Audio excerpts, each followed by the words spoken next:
Welcome back to the Daily Drum on WHUR and Sirius XM Channel 141. This is the Insight segment.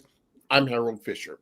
The Charm Offensive is on to garner support for a new stadium for the Washington Commanders. Last week, D.C. Mayor Muriel Bowser, NFL Commissioner Roger Goodell, and Commanders owner Josh Harris announced the $3.8 billion deal that would bring the team back to D.C. Well, the deal is not done yet, as it needs the approval of the D.C. Council. A minimum of 7 votes are required by the council for this to pass. Now, there are a lot of moving parts to this deal and lots of unanswered questions. Joining me to talk about this is D.C. Ward 7 Council Member Wendell Felder. Thank you so much, Council Member, for speaking to us. Also, I should know this is the first time you've been on the program, so it's an honor to have you on the program. Absolutely. Thank you so much, Harold, for having me, and I'm looking forward to today's conversation. Thank you so much. First and foremost, are you supporting this deal? Yes, I am supporting the Commanders returning back to the place where they belong. For me, this is a big deal because it will not only help the district in terms of the potential jobs that this redevelopment project will offer, but it will also generate revenue to support some of the programs that our most vulnerable residents need. Mm-hmm. This has been in discussion, the idea of bringing the Commanders back to D.C. long before they were called the Commanders, and obviously long before you were the Ward 7 council member. Was that something that you were always interested in, or was that something that you were always a yes to, or did you have to, upon the announcement, or have to give it some serious consideration? Harold, that is a really good question. I'll say this: when I ran to be the Ward 7 council member, when I went into the community, talking to neighbors in terms of what they wanted to see for their ward and sharing my vision for the ward, obviously the redevelopment of RFK Stadium was a reoccurring theme. So in the back of my mind, I always thought about the possibility of the Commanders returning home, but it wasn't until Congress transferred the land to the district, and then President Biden signed the law on his way out and actually gave us jurisdiction. And then from there, I knew that this dream was soon to be reality. The mayor wants the council to vote on this deal and pass it by mid-July. As you know, Council Chair Phil Mendelson says that's too soon. What do you think? As an incoming council member, you don't know what you don't know, right? In terms of what's too soon and what's not too soon. What I can say from my perspective, when I talk to neighbors, neighbors are excited about this. The possibility to redevelop 180 acres of land to bring hotels, restaurant, green space, neighborhood serving amenities, jobs, and really activate a space that has been vacant for nearly 30 years. I think that it will have an immeasurable impact on our local economy, but most importantly, on our downtown Ward 7 business district, as well as our Capital Gateway projects. Those are projects in which, if you're coming from Maryland, you come from Maryland, and then as soon as you enter into Ward 7, the district, there's projects that I believe will benefit immensely from this development. So I say all that to say, sometimes you got to strike when the iron's hot. And I believe that the iron's hot, and I think the council should work diligently as possible to get the support needed to finalize this deal. Were you at the event on Monday at the Wilson Building that had the Commanders owner and the commissioner there kind of lobbying council members? I was at the event. I wouldn't necessarily say they were lobbying council members. I think that having the NFL commissioner and the owner of the Commanders come to the Wilson building and really meet council members to share what their vision is through this partnership, and also let them know that, hey, we're here to continue to answer questions as we develop this partnership with the city. We're here to stay, and we want to just get in front of you guys as soon as possible to make sure that as negotiations continue to take place, if there's any outstanding concerns or questions that you may have, we're available. So I think the event went really well. I think some council members who may have been on the fence gathered clarity from some of the responses from the president and the owner of the Washington Commanders. And it was very exciting to hear that the NFL commissioner agreed that the 2027 NFL draft will be hosted here in the nation's capital, which it has never been done before. So there was a lot of excitement in the room. Mm. Do you have any specific concerns about this? This is not like buying a house. Yes. This is an extremely complex deal.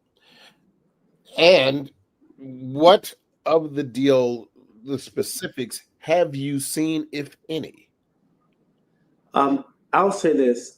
I have a lot of optimism. I've seen what public dollars, when invested smartly, have been able to do for communities all across the district. Whether you look at Nets Stadium or the waterfront, the wharf, Audi Field. As a native Washingtonian, I would go regularly and walk past those sites. And then to see a stadium come, or the renovation of waterfront area with the wharf, and see how those communities have significantly transformed, I'm very optimistic. And for me, honestly speaking, it's Ward 7's time. We sat on the sideline for quite some time, and now is the time to make the right investments. Now, I will say some of the things that I would like to see moving forward is securing more jobs for Ward 7 residents. We know that Ward 7 has one of the highest rates of unemployment compared to other parts of the district. And we also want to make sure that we create more opportunities for small and local business owners who live in Ward 7 and want to do business in Ward 7. I also see some opportunities to supporting our local sports teams and our nonprofit organizations who are on the front line providing wraparound services to residents who need them the most. So there's a lot of optimism right there. Now, as it relates to the actual construction along the site, as a Ward 7 council member, what I'm committed to doing is making sure, one, I work with the proper DC government agencies to make sure that along each phase of the development, that residents' quality of life are not being disrupted. So I'm in constant conversations with the District Department of Transportation.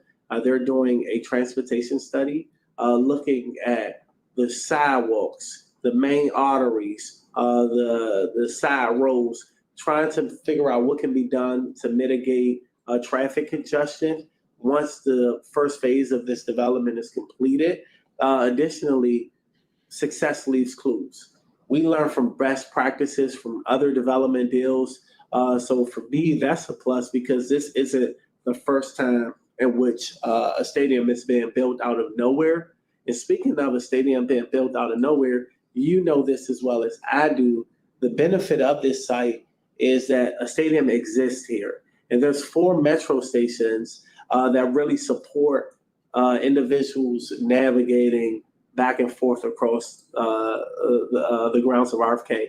Those sites include Danewood Metro Station, Minnesota Avenue, Benton Road, and Stadium Armory. There's also a streetcar that stops along Oklahoma Avenue, adjacent from Langston Golf Course, that goes all the way to Union Station.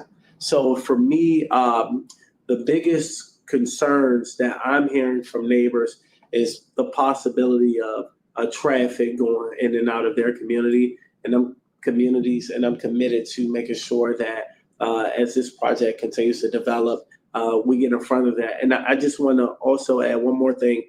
My office is committed to meeting neighbors where they are, which means that we're going to ANC meetings. We actually have a meeting this upcoming Monday, May the 12th, from 6:30 p.m. to 8:30 p.m.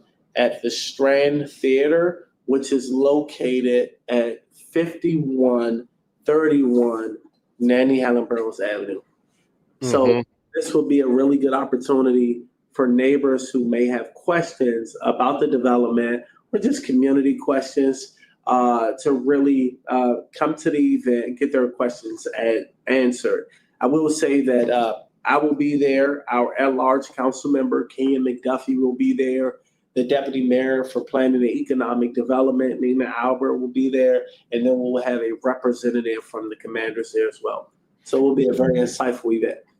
Can you repeat that again? You said 6:30, the Strand Theater in Northeast. That's on Nanny Helen Burroughs, correct? Yeah, in Ward 7. So the address is 5131 Nanny Helen Burroughs Avenue, Northeast.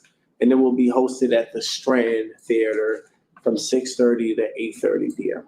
Okay, yeah, I think that, and I'm glad you mentioned that, because I think that is important. All of the issues that you just mentioned are very, very critical, and I do want to kind of address those one at a time. And the first one, and the mayor has mentioned this several times, when she talks about jobs for those who will be impacted by this. So, and I'm sure that you, like all council members, have crystal balls, and that you can see exactly how this is going to be impacted. But what kind of jobs are we talking about? Are we talking about jobs that will involve the development and construction, and or jobs, if this is to pass? Let us assume, for the sake of this conversation, that this deal passes and it starts. What do you plan on doing to assure, or to ensure, I should say, that Ward 7 residents get their piece of the jobs pie? That is a really good question, Harold. I approach this portion of the process through these three different categories. You have individuals who have small businesses, who want to have a piece of the pie, who want to work in their ward. And you also have inspiring small business owners. So what I've been doing is making sure that I notify them about what is taking place at RFK, so they can start preparing now for the future opportunities, right? The deputy mayor's office has been very transparent in terms of notifying residents of opportunities on their website or through various events about what to expect through different RFPs. I assume there will be no difference in this situation. That's the first category.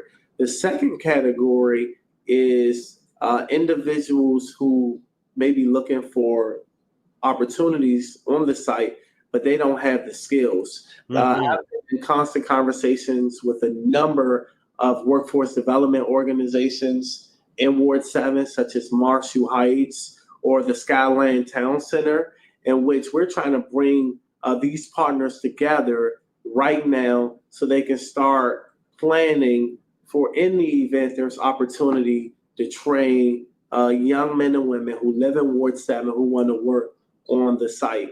And then hold that point, Councilmember Felder. Please don't forget your point. I need to take a very short break, and we're going to continue with this conversation on the other side. Don't forget, you can hear this in every edition of the Daily Drum Insight segment via podcast on WHUR.com. The original Quiet Storm with Raheem Devon is next on WHUR. This conversation continues on Sirius XM channel 141 and 96.3 HD2 in just a few seconds. Welcome back to the Daily Drum on Sirius XM Channel 141. I'm Harold Fisher. We continue our conversation about DC sports, the new Washington Commanders Stadium in the works, and the economic impact on the city with DC Ward 7 Council Member Wendell Felder. Before the break, Council Member, you were talking about jobs for Ward 7 residents. You left off talking about training those who may not have the skills to enter into the possibility of an economic boom. Please continue your point, sir. Yes, Harold. As one of my priorities as the Ward 7 council member is to make sure that we create opportunities for residents who would otherwise not have them. So as we know, or as we prepare for this deal to go through, one of the things that I'm thinking about constantly is how we can employ individuals who live in Ward 7 who want to possibly work on the site. The last piece that I would also add is throughout the term sheet, it talks about the community benefits agreement. My team want to get in front of community members to figure out what additional opportunities are they looking for, whether it is supporting a school or a library or a local club. These are some of the things that my team is doing to make sure that not only is this project producing jobs, opportunities for small and local businesses, but also supporting our local community. The other, I think, critical issue, there are obviously people who are supporting this, but as you know, there are people who are extremely concerned about housing, specifically affordable housing. Ward 7, Ward 8, east of the river, obviously changing. This, if it happens, will bring momentous change. But I think one of the other issues that people are concerned about is housing. You know that there is a push by affordable housing advocates. The ballot initiative, Homes Not Stadiums, is in the works. What do you tell them? I'll say this is 180 acres of opportunity. Everything can fit on that site, from affordable housing, to hotels, to sit-down restaurants, to entertainment sports district, to green space, to even a sportsplex, right? So while we recognize that to balance this community, it takes multiple things. Those multiple things are affordable housing and neighborhood serving amenities. We just cannot put one thing over another. And I think with a site to this magnitude, the possibilities are limitless. So with that said, what impact beyond jobs, for example, might the new stadium have on the nearby underserved communities? And I ask this because, I do remember what the residential area around Nats Park was like before it was built. Yeah. If the improvements and modernization are similar, what will happen to that area east of the river for those who may not be able to afford to live there, given the possibility of the changes that could come? That's a really good question. So I'll say this. Ward 7 is the only ward in the District of Columbia that does not have an anchor. What does an anchor mean? Something that's strong enough that will attract smaller businesses to make them invest based on something that attracts foot traffic, people spending money, all the things. To that point, if you go down, I'm gonna go down the list of every ward to give some examples. Ward 1 has Howard University. Ward 2, that's our business district. That's where the Capital One Arena is. Ward 3 has all the universities which serve as anchors. Ward 4 has Walter Reed. Ward 5 has Brookland. Ward 6 has Net Stadium. Ward 8, which is also part of East of the River, initially, when you come to as it relates to development, was considered the least until Homeland Security set up shop at St. Elizabeth, and then they have Cedar Hill Regional Hospital, and you have Audi Field. All three of those are anchors, which caused Ward 8 to surpass Ward 7. Ward 7, we don't have an anchor. So for me, looking at how these communities across the district have been able to grow because of public investments, I'm very optimistic that redeveloping this site will have a significant impact on business corridors all across Ward 7. Now, I know that there are some concerns from neighbors in terms of possible increase in cost of living and how the construction of the site could impact their quality of life, or even possibilities of displacement. What I can say based on best practices, the beautiful thing about Ward 7, we've learned from other projects. And my office is working very diligently to make sure we put safeguards in place to make sure that as our community continues to grow and receive long-standing overdue investments, that individuals who were here during the bad times stay here during the good times. Yeah. So what do you believe those safeguards look like? And that is exactly what I'm talking about. Southwest, Southwest is no longer the Southwest that it used to be. The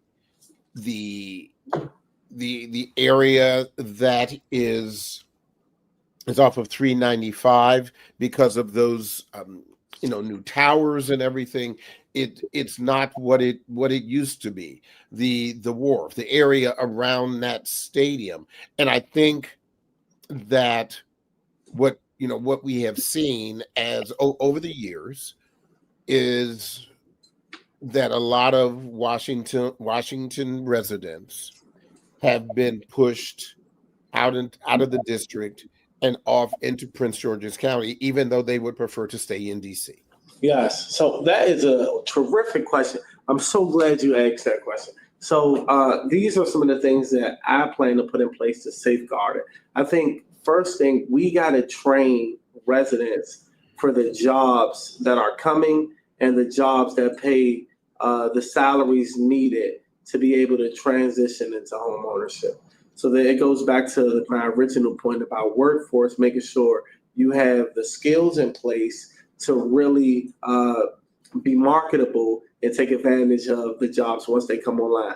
And I also got to note this, the district has a plethora of programs that are already doing that. One of those programs is the Infrastructure Academy, right? I'm not sure if you may be familiar or not, but the Infrastructure Academy is a partnership that is under the umbrella of the Department of Employment Services, in which it works with infrastructure companies like Pepco, DC Water, WMATA, and you go through a course and a program, and you're graduating making over $60 an hour, right, salary. So there's a lot of opportunities that currently exist. We have to build on those. Another safeguard that I'm really pushing for, and I talked about, is creating opportunities, business opportunities. Jobs are fine, but you have a lot of capable businesses in Ward 7, business owners in Ward 7 who will hire local residents. They just need opportunities. So that's a safeguard that I look to further explore. Another safeguard is protecting our most vulnerable residents, which are our seasoned citizens who may want to age in place. So they may have a home, but they want to transition into a senior village. As a Ward 7 council member, I want to bring a senior village to Ward 7. Fletcher Johnson is one of the redevelopment sites in the ward where I think a senior village is the ideal location to help our seasoned citizens who may be living on fixed incomes transition gracefully and still have the amenities that they would not normally have. And another safeguard that I'm looking to deploy is making sure individuals who live around the stadium, there's some legislation where we kind of freeze the taxes so their property values may go up. However, as their property values go up, their taxes may not go up. So my office is constantly thinking about ways in which we preserve the quality of life for residents, and we make sure that as we continue to get growth in the ward, that folks are not displaced and have a seat at the table. Besides the optics of bringing the Commanders back to DC and the obvious fandom, what's in it for the city?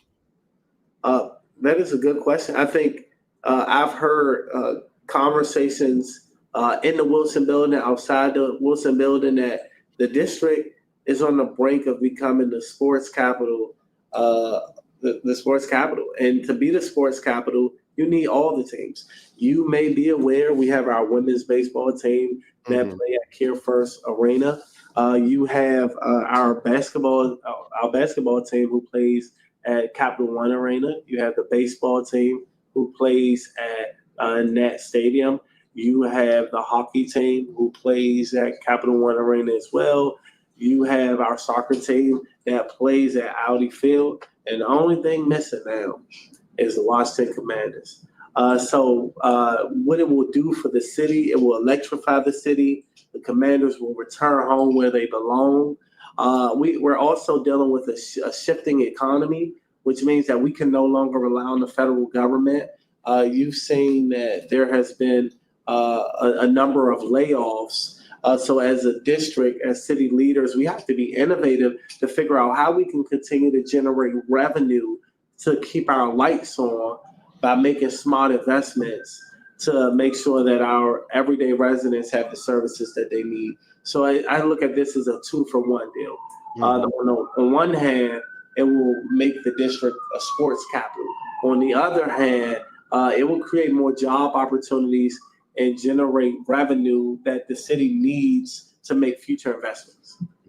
Do you think, with that said, that is how the city gets its $1 billion investment back, by being called the sports capital, or is there more to it? Because even those who are avid supporters of this, when you say $1 billion, that's a lot of money. Yeah, that's a good question. Can I break that down? Because I think it's some of it is misinformation. And when you say $1 billion all at one time, it's a lot to absorb. So, right. Couple of things. You asked about being will the sports capital theme, or will being designated as a sports capital get us our $1 billion back? Being designated as a sports capital will mean that new visitors will come to visitors will come to the district and know that, hey, maybe if I'm visiting in the city, or even if I'm a resident, I could catch a hockey game on one night, a football game on another night, a basketball game at another night, and be all in the district, right? They don't have to go multiple places. In terms of the financing for this deal, right? So folks say $1 billion, when in reality, there's two types of funding streams that the city has. You have your operating budget, which keeps the lights on, that pays my salary, that pays for programming. And then you have the capital budget, which is for investments. So think about the operating budget is for short-term investments. The capital budget is for long-term investments that generate revenue to go back into the operating. So when you talk about this 1.1 or this $1 billion investment within the mayor's budget, which we haven't seen, for capital projects, it's every 4 years. So the first phase of this development project, there is $500 million that's projected to go to this project for the first phase, which is $5 million. So that means that roughly $160 million starting in FY26, FY27, FY28, and FY29. That's how the $5 million of the first $1 billion is broken down. Then the city is supposed to get $181 million from events DC. Mhm. So that puts us at about almost $700 million. Then there's a $89 million sportsplex, which was already supposed to come to Ward 7. So the DPR was already going to put that there, but that money was removed, right? So that puts us at about close to around in the 800, in the 780s.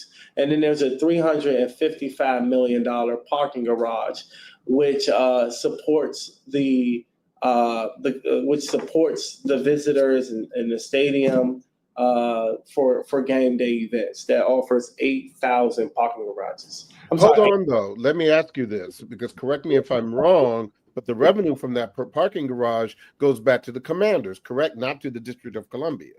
Yes, so for a certain amount of time, right? It's 30 years, and then once that time is up, 30 respectfully, 30 years is a long time. I understand that.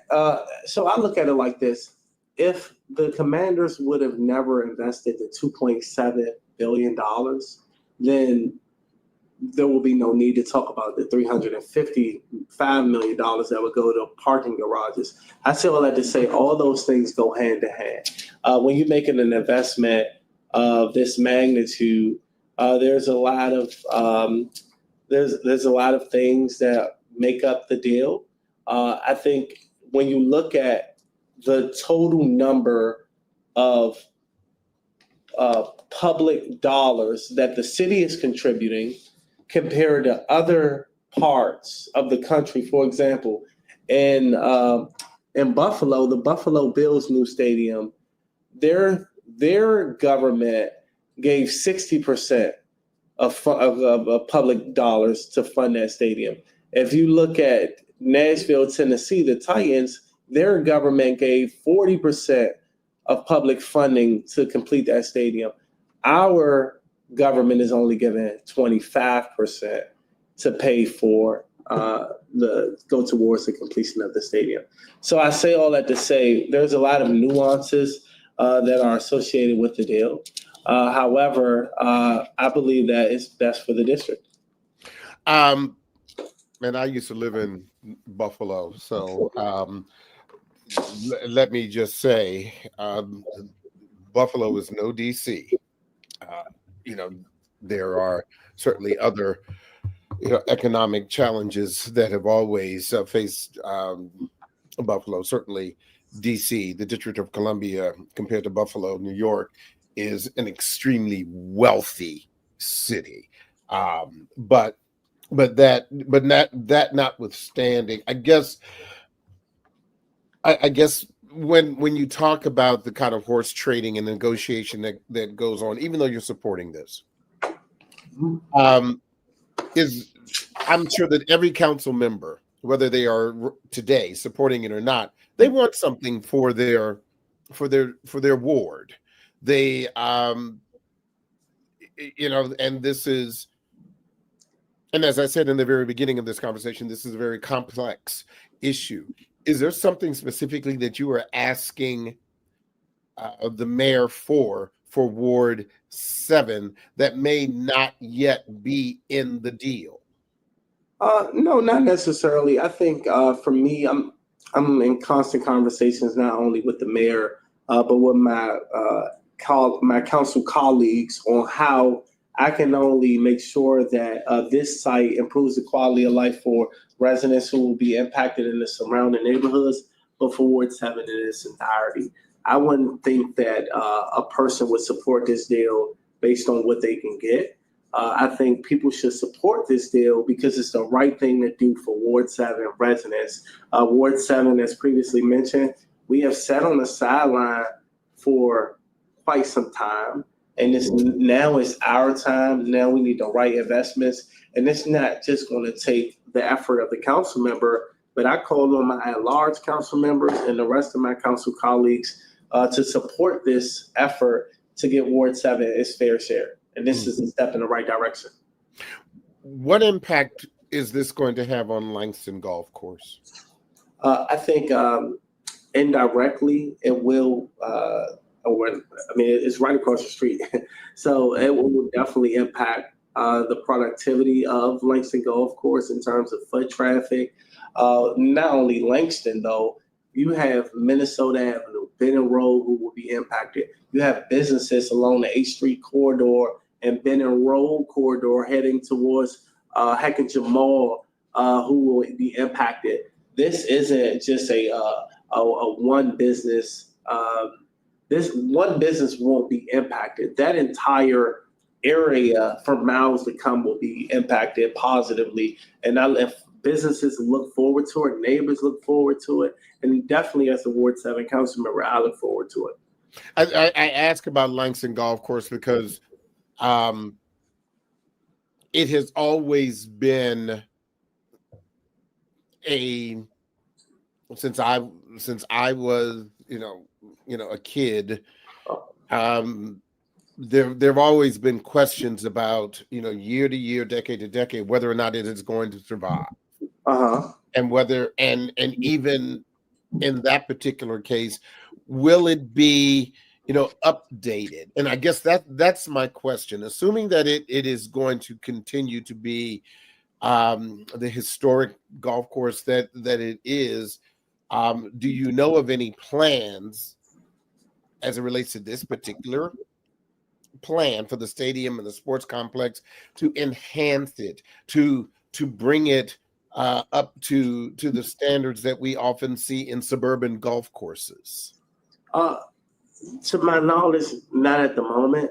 And there's conversations, ongoing conversations about how we can continue to invest in the surrounding corridors and businesses along Benton Road.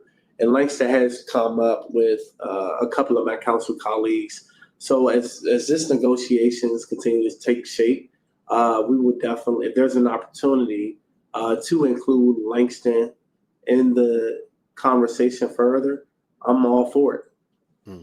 Have you had any plans or any discussions to convince those council members who may be leaning no? Are you talking to them at all, or are you going to kind of step back and let them make their own decisions about this? Absolutely, I'm talking to my council colleagues every day. I think as a part of being a healthy body, colleagues are needed. I respect their opinions; they respect mine. I think for me, my job as a council member is to convince them why this is the best investment, not only for the district, but specifically for Ward 7. This is projected to be upwards of $4 billion of investments in Ward 7. That will impact the community immensely. Neighbors will no longer have to go to Maryland or Virginia to have access to sit-down restaurants, grocery stores. Neighbors can walk to work. More business opportunities will be provided. And given that the sportsplex gets completed, people will no longer have to go to PG complex, sports and learning complex, for activities, whether it's track and field activities or gymnastic activities, because they can go at RFK because there will be a sportsplex. So for me, I'm talking to my colleagues every day, and hopefully they support me as a Ward 7 council member. And as the host council member, I know what's best for my ward, and I'm listening every day to what neighbors tell me that they want. A lot of neighbors want the stadium. A lot of neighbors want affordable housing, sit-down restaurants, hotels, green spaces, and the fields that currently exist on the grounds of RFK. If this doesn't pass, what should go there? I'm very optimistic that it will. I mean, we got a lot of support. I'm gonna be honest, I can't even envision that because I'm very optimistic and residents of Ward 7 need that. So I can't see that it will not pass. I did mention earlier that I did want to ask you, a Ward 7 question, but I only have about 2 minutes left. So what I will ask you is, more of the current, politics of what's happening. Yesterday, the mayor said that after speaking to House Speaker Michael Johnson, that correcting the CR and getting that $1.1 billion added back to the current DC budget. You're a new council member. What are your thoughts about the way that these things are happening and the up and down that the DC government has had to deal with because it doesn't have statehood, because it doesn't have the autonomy that it wants? Well, I'll be honest. I applaud the mayor in terms of how she's been navigating the federal government as well as my council colleagues. We're in uncertain times. It's very disappointing to see that our local taxpayers' dollars were prohibited and we can't spend them until this issue gets resolved. As an incoming council member, I'll tell you, during my transition period with my team, we wasn't talking about this, right? You don't know what you don't know. So it's been a tremendous experience to go through this, but I'll tell you, this is not the normal introduction for a council member. And it more so speaks to the need of why we need statehood, which I've been a huge advocate for. But I think that this council is very resilient. The mayor is very resilient, as well as other district leaders. And I have no doubt that we'll weather the storms ahead. Ward 7 council member from the District of Columbia, Wendell Felder. I really appreciate you spending some Wendell Felder. Excuse me. I'm thinking about the musician. Thank you, sir. I really appreciate you spending some time with us and sharing your thoughts about these things. And I really would like to have you come back, and we can also explore some of the other issues specifically as it relates to Ward 7 outside of this stadium issue. So again, I really appreciate your time, sir, and welcome to the DC Council, and good luck. Thank you. I appreciate you, and I look forward to visiting you soon. That is the Daily Drum for this Wednesday, May 7th. I'm Harold Fisher. Good night.